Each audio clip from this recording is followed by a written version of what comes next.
Samantala mga kapuso, silipin naman po natin yung sitwasyon sa Batangas dahil bigla hong naantala ng bahagya yung bilangan ng boto dahil sa brownout doon. May ulat on the spot si Jay Taruk.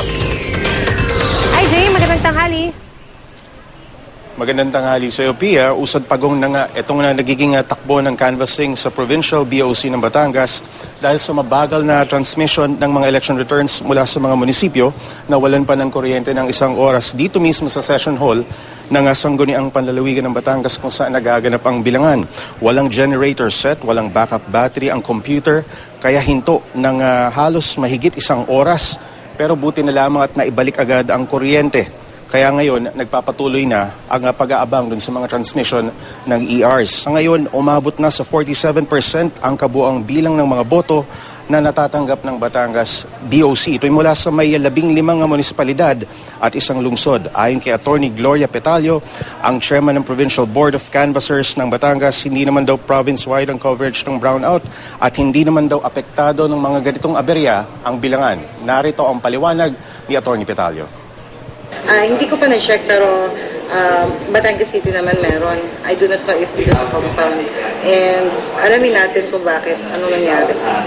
Kapag nagkaroon tayo ng power supply, ganun din, magre-resume na din yung ating yung canvassing and whatever transmitted earlier na walang power supply, magre-reflect naman yan once na-open natin. Pia, as of 8:44 ng umaga, base sa partial and unofficial returns, nangunguna pa rin si Vilma Santos Recto sa pagka-gobernador.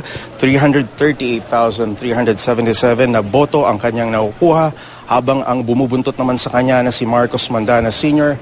may 20,675 votes. Sa pagka-vice-gobernador naman, Jose Antonio Levista II, 312,145. Ang sumunod sa kanya is Romel Arguelles na may 29,594 votes. Pia? Jay, sabi mo 47% of the precincts ang nabilang so far at mula yan ng 7 p.m. kagabi hanggang sa araw na ito, tanghali na ngayon. Do you think or may nasabi ba sila na tingin nila matapos nila ito ngayong araw na to?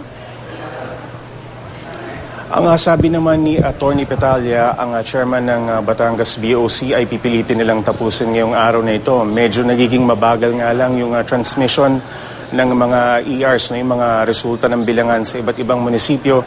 Pero matyaga nilang inaabangan ito at kung hindi naman gagawa sila ng mga paraan para mapadali ang bilangan dito sa Batangas BOC.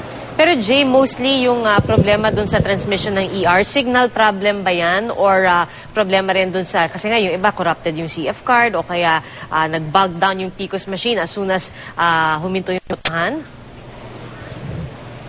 Alam mo, Pia, nabanggit ni Attorney Petalya yung corrupted na CF cards, kaya nagiging mabagal yung transmission ng mga resulta dyan sa iba't ibang munisipalidad.